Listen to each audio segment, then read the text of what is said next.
ಕ್ರೈಸ್ತನಾದ ಪ್ರಿಯರೇ, ದೇವರ ಅತಿ ಪರಿಶುದ್ಧವಾದ ನಾಮಕ್ಕೆ ಸ್ತೋತ್ರವಾಗಲಿ. ಯೇಸು ಕ್ರಿಸ್ತನ ಅಭಿಷೇಕವುಳ್ಳ ನಾಮದಲ್ಲಿ ಪವಿತ್ರಾತ್ಮರ ಸಹಾಯದಿಂದ ಇವತ್ತು ನಾವು ಪರ್ವತ ಪ್ರಸಂಗದ 52ನೇ ಭಾಗಕ್ಕೆ ನಾವು ಬರ್ತಾ ಇದ್ದೀವಿ. 52ನೇ ಭಾಗ ಬಹಳ ಸ್ವಾರಸ್ಯಕರವಾಗಿದೆ. ನಾನು ನಿಮಗೆ ಇಂದಿನ ಸಂಚಿಕೆಗಳಲ್ಲಿ ಹೇಳಿದಾಗೆ ಮತ್ತೆ 5, 6, 7 ಸಾಮಾನ್ಯವಾಗಿ ಮಿನಿ ಬೈಬಲ್ ಅಥವಾ ಪರ್ವತ ಪ್ರಸಂಗದ ಭಾಗ ಅಂತ ಹೇಳ್ತಾರೆ. ಈ ಒಂದು 5, 6, 7 ಎಷ್ಟೊಂದು ಗೂಢಾರ್ಥಗಳಿದೆ ಅಂತ ಹೇಳಿದ್ರೆ ತಿಳಿತಾ ಬಂದಷ್ಟು ನಮಗೆ ಅದ್ರ ಬಗ್ಗೆ ಇನ್ನೂ ಆಳವಾಗಿ ಗೂಢಾರ್ಥ ಬರ್ತಾ ಇದೆ. ಸಮಯ ಅವಕಾಶದ ಕಡಿಮೆ ಇರೋದ ಕಾರಣಕ್ಕೋಸ್ಕರ 8 ರಿಂದ 10 ನಿಮಿಷದ ವಿಡಿಯೋ ಮಾಡುವಾಗ ನೀವು ಸ್ಕಿಪ್ ಮಾಡೋದನ್ನ ನೋಡಿ. ಮತ್ತೆ ನೋಡಿದಂಥ ವ್ಯಕ್ತಿಗಳು ದಯವಿಟ್ಟು ಲೈಕ್ ಕೊಡೋದನ್ನ ಮರಿಬೇಡಿ. ದೇವರ ಮಕ್ಕಳು ಕೊಡುವಂತಹ ಒಂದು ಕಾಣಿಕೆ ಯಾವುದು ಅಂತ ಲೈಕ್ ಕೊಡುವಂಥದ್ದು, ಕಮೆಂಟ್ ಕೊಡುವಂಥದ್ದು, ಮತ್ತೆ ದೇವರ ಸೇವಕರನ್ನು ಪ್ರೋತ್ಸಾಹ ಪಡಿಸುವಂಥದ್ದು. ದೇವರು ನಿಮ್ಮನ್ನು ಆಶೀರ್ವದಿಸಲಿ, ಕೃಪೆ ನಡೆಸಲಿ. ಹಾಗೆ ವಾಟ್ಸಪ್ ಗ್ರೂಪ್ ನಲ್ಲಿ ನೋಡತಕ್ಕಂಥವರಿಗೆ ನಾನು ಹೇಳೋದಂದ್ರೆ, ವಾಟ್ಸಪ್ ಗ್ರೂಪ್ ನಲ್ಲಿ ನೋಡಿದವರು ದಯವಿಟ್ಟು ಯೂಟ್ಯೂಬ್ ಬಂದು ಯೂಟ್ಯೂಬ್ ನಲ್ಲಿ ಲೈಕ್ ಮತ್ತು ಕಮೆಂಟ್ ಅನ್ನು ಕೊಡಬೇಕಾಗಿ ನಿಮ್ಮನ್ನ ವಿನಂತಿಸಿಕೊಳ್ಳುತ್ತೇನೆ. ದೇವರು ನಿಮ್ಮನ್ನು ಆಶೀರ್ವದಿಸಲಿ. ಒಬ್ಬ ಸೇವಕರಿಗೆ ನೀವು ಪ್ರೋತ್ಸಾಹ ಮಾಡಿದಾಗ ಸೇವಕರಿಗೆ ಇನ್ನಷ್ಟು ವಿಡಿಯೋಗಳನ್ನ ಮಾಡಿ 10 ಜನಗಳಿಗೆ ಸುವಾರ್ತೆ ಸಾರತಕ್ಕಂಥ ಅವಕಾಶ ಆಗುತ್ತೆ. ದೇವರು ನಿಮ್ಮನ್ನ ಆಶೀರ್ವದಿಸಲಿ, ಕೃಪೆ ನಡೆಸಲಿ. ಇವತ್ತಿನ ಒಂದು ಪರ್ವತ ಪ್ರಸಂಗದ 52ನೇ ಭಾಗದಲ್ಲಿ ಸ್ವಾಮಿ ಹೇಳ್ತಾರೆ, ಮತ್ತಾಯ 7, 21, 22, 23 ನಾವೀಗ ತೆಗೆದುಕೊಂಡು ಓದುವ. ಇದರಲ್ಲಿ ಬರೆದಿದೆ, ನನ್ನನ್ನು ಸ್ವಾಮಿ ಸ್ವಾಮಿ ಅನ್ನುವರೆಲ್ಲರೂ ಪರಲೋಕ ರಾಜ್ಯ ಸೇರುವರೆಂದು ನೆನೆಸಬೇಡಿರಿ.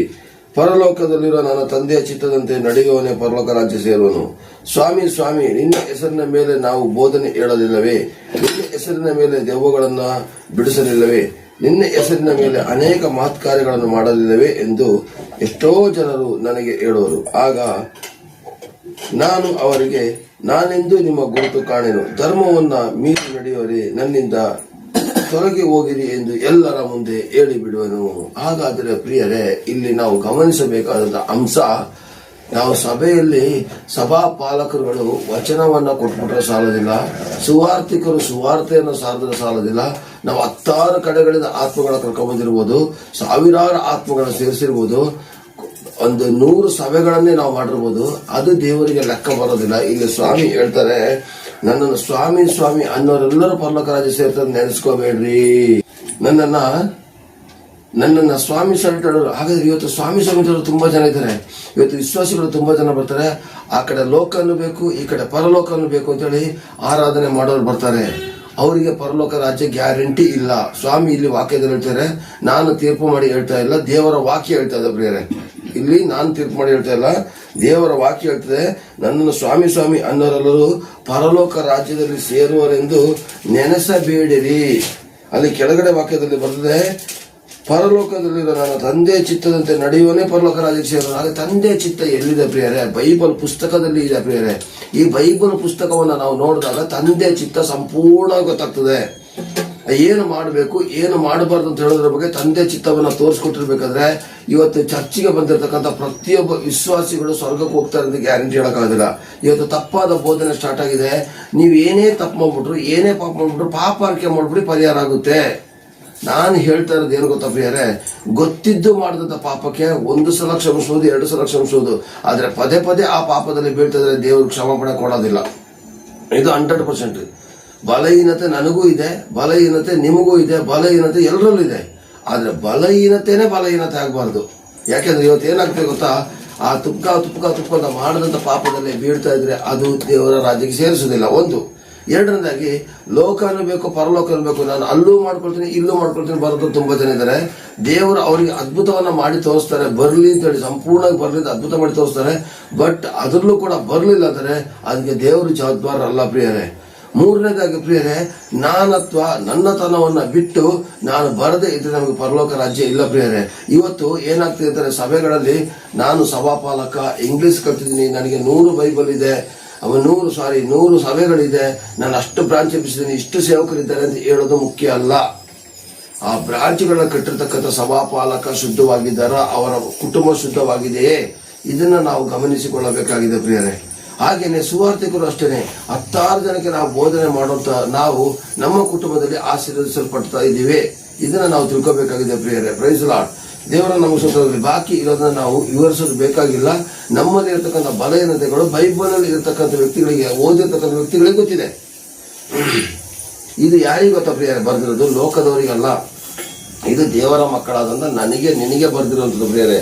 ಇದು ಸ್ವಾಮಿ ಸ್ವಾಮಿ ಅಂತ ಹೇಳೋರೆಲ್ಲ ಪರಲೋಕ ರಾಜ್ಯ ಸೇರೋದಿಲ್ಲ ಅಂದ್ರೆ ಇದು ದೇವರ ಮಕ್ಕಳು, ಚರ್ಚಿಗೆ ಬರೋತವ್ರು, ಪ್ರಾರ್ಥನೆ ಮಾಡೋತವ್ರು. ಕೆಳಗಡೆ ವಾಕ್ಯದಲ್ಲಿ ಬರ್ತದೆ, ಸ್ವಾಮಿ ಸ್ವಾಮಿ ನಿನ್ನ ಹೆಸರಿನ ಮೇಲೆ ಬೋಧನೆ ಹೇಳೋದಿಲ್ಲವೇ? ಆಗಿದ್ ಯಾರು? ಲೋಕದವರಿಗೆಲ್ಲ, ಬೋಧಕರುಗಳಿಗೆ. ಯಾಕೊಬ್ಬ 3:1 ಬರ್ತದೆ, ಬೋಧಕರೇ ನಿಮಗೆ ಹೆಚ್ಚಿನ ತೀರ್ಪಾಗುವುದು, ಆದ್ದರಿಂದ ಎಲ್ಲರೂ ಬೋಧಕರಾಗಬೇಡಿ. ಹಾಗಾದ್ರೆ ಯಾರಿಗೆ ಹೆಚ್ಚಿನ ತೀರ್ಪಂತೆ?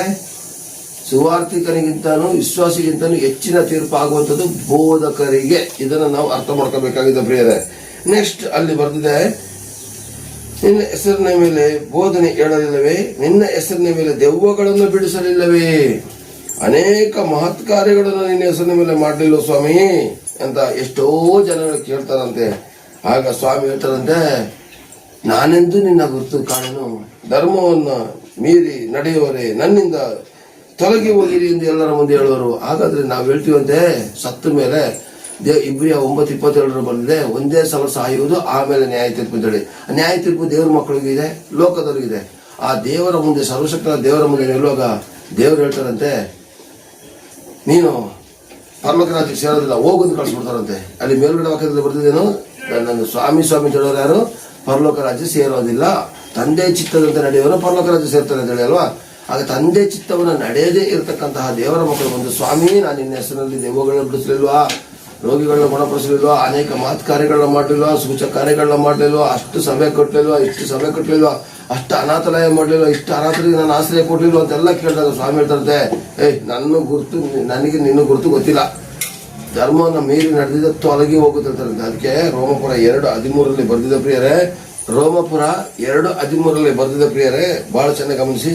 ಧರ್ಮಶಾಸ್ತ್ರ ಕೇಳಿದ ಮಾತ್ರದಿಂದಲೇ ಯಾರು ದೇವರ ಸನ್ನಿಧಿಯಲ್ಲಿ ನೀತಿವಂತರಾಗುವುದಿಲ್ಲ, ಅದನ್ನು ಅನುಸರಿಸುವವರೇ ನೀತಿವಂತರೆಂದು ನಿರ್ಣಯಿಸಲ್ಪಡುವವರು. ಹಾಗಾದ್ರೆ ಧರ್ಮಶಾಸ್ತ್ರ ಕೇಳಿದ ಮಾತ್ರಕ್ಕೆ, ನೋಡಿದ ಮಾತ್ರಕ್ಕೆ, ಓದಿದ ಮಾತ್ರಕ್ಕೆ, ಸುವಾರ್ಥ ಸಾರಿದ ಮಾತ್ರಕ್ಕೆ, ಪ್ರಸಂಗ ಕೊಟ್ಟ ಮಾತ್ರಕ್ಕೆ ಯಾರು ಕೂಡ ನೀತಿವಂತರಲ್ಲ. ರೋಮಪುರ 2:13 ಇನ್ನೊಂದ್ಸಲ ಓದ್ತಿರಿ ಪ್ರಿಯರೇ, ಧರ್ಮಶಾಸ್ತ್ರ ಕೇಳಿದ ಮಾತ್ರದಲ್ಲಿ ಯಾರು ದೇವರ ಸನ್ನಿಧಿಯಲ್ಲಿ ನೀತಿವಂತರಾಗುವುದಿಲ್ಲ, ಅದನ್ನು ಅನುಸರಿಸುವವರೇ ನೀತಿವಂತರನ್ನು ನಿರ್ಣಯಿಸಲ್ಪಡ್ತಾರೆ ಅಂತೇಳಿ. ಹಾಗೆ ಯಾಕೋಬ ಪತ್ರಿಕೆಯಲ್ಲೂ ಕೂಡ ಬರೆದಿದೆ, ನೀವು ಧರ್ಮಶಾಸ್ತ್ರವನ್ನು ಕೇಳುವವರು ಮಾತ್ರವಾಗಿದ್ದು ನಿಮ್ಮನ್ನು ನೀವು ಮೋಸಗೊಳಿಸಿಕೊಳ್ಳಬೇಡಿರಿ ಅಂತೇಳಿ. ಹಾಗಾದ್ರೆ ಪ್ರಿಯರೇ, ನಾವು ಇಷ್ಟರವರೆಗೆ ತಪ್ಪುಗಳನ್ನ ಮಾಡಿರುವುದು ಸಭಾಪಾಲಕರು ಮತ್ತು ಬೋಧಕರುಗಳಿಗೆ ಹೆಚ್ಚಾಗಿ ಹೇಳುವಂತ ವಾಕ್ಯ ಇದು. ಸುವಾರ್ಥಿಕರಿಗೆ, ಸೇವಕರುಗಳಿಗೆ, ಸಭಾಪಾಲಕರು, ಬೋಧಕರು, ಸುವಾರ್ಥಿಕರು, ಸೇವಕರು, ಅಪೊಸ್ತಲರದ್ದು ಹೇಳಿಕೊಳ್ತಕ್ಕಂಥವ್ರು, ಪ್ರವಾದಿಗಳದ್ದು ಹೇಳಿಕೊಳ್ತಕ್ಕಂಥವ್ರು, ಉಪದೇಶಿಗಳದ್ದು ಹೇಳಿಕೊಡತಕ್ಕಂಥ ಜನಗಳಿಗೆ ಇವತ್ತು ಸ್ವಾಮಿ ಹೇಳ್ತಕ್ಕಂಥ ಮಾತು, ವಿಶ್ವಾಸಿಗಳಿಗೆ ಹೆಚ್ಚಾಗಿ ಬೋಧನೆ ಮಾಡತಕ್ಕಂಥವ್ರಿಗೆ ಹೇಳ್ತಕ್ಕಂಥ ಮಾತು, ನಮ್ಮನ್ನು ನಾವು ಮೋಸಗೊಳಿಸಿಕೊಳ್ಳಬಾರದು. ಹಾಗಾದ್ರೆ ಪ್ರಿಯರೇ, ನಮ್ಮನ್ನು ನಾವು ಮೋಸಗೊಳಿಸಿದಂತೆ ಪವಿತ್ರಾತ್ಮನ ಸಹಾಯವನ್ನು ಪಡೆದುಕೊಳ್ಳೋ. ಪ್ರತಿಯೊಬ್ಬರು ಬಲಹೀನತೆ ಇದೆ, ನನ್ನಲ್ಲೂ ಬಲಹೀನತೆ ಇದೆ, ನಿಮ್ಮಲ್ಲೂ ಬಲಹೀನತೆ ಇದೆ. ನಾವು ಪ್ರಾರ್ಥನೆ ಮಾಡಿ ಕೇಳಿಕೊಳ್ಳೋ ಪ್ರಿಯರೇ, ದೇವರೇ ನನ್ನನ್ನು ಬಲಪಡಿಸು, ನನ್ನನ್ನು ನಿನ್ನ ರಾಜ್ಯದ ಮಹಿಮೆಗಾಗಿ ಉಪಯೋಗಿಸು ಕೇಳಿಕೊಂಡಾಗ ದೇವರು ತಾನೇ ಕಾರ್ಯ ಮಾಡ್ತಾರೆ ಪ್ರಿಯರೇ. ದೇವರು ನಿಮ್ಮನ್ನು ಆಶೀರ್ವದಿಸಲಿ, ಕೃಪೆಯಿಂದ ನಡೆಸಲಿ ಪ್ರಿಯರೇ. ನಾವು ದೇವರ ರಾಜ್ಯದಿಂದ ದೂರ ಆಗೋದಕ್ಕಿಂತ ಇಲ್ಲೇ ಕಷ್ಟಪಟ್ಟು ಪರಲೋಕ ರಾಜ್ಯವನ್ನು ಪ್ರವೇಶಿಸುವಂತ ಮಕ್ಕಳಾಗುವ ಪ್ರಿಯರೇ. ನಾವು ಧರ್ಮವನ್ನು ಮೀರಿ ನಡೆದೆ ಸ್ವಾಮಿ ಸ್ವಾಮಿ ಹೇಳೋರಾಗಿರದೆ ಹೃದಯದಿಂದ ಸ್ವಾಮಿ ಸ್ವಾಮಿ ಹೇಳಿ ನಮ್ಮ ಆತ್ಮ ಪ್ರಾಣ ಶರೀರವನ್ನು ಶುದ್ಧ ಮಾಡಿಕೊಂಡು ದೇವರ ಸನ್ನಿಧಿಯಲ್ಲಿ ಸೇರಿಕೊಳ್ಳುವ. ದೇವರು ನಿಮ್ಮನ್ನು ಆಶೀರ್ವದಿಸಲಿ, ಕೃಪೆಯಿಂದ ನಡೆಸಲಿ. ಆಮೇನ್, ಆಮೇನ್, ಆಮೇನ್. ಪ್ರೈಸ್ ಲಾರ್ಡ್ ಪ್ರಿಯರೇ.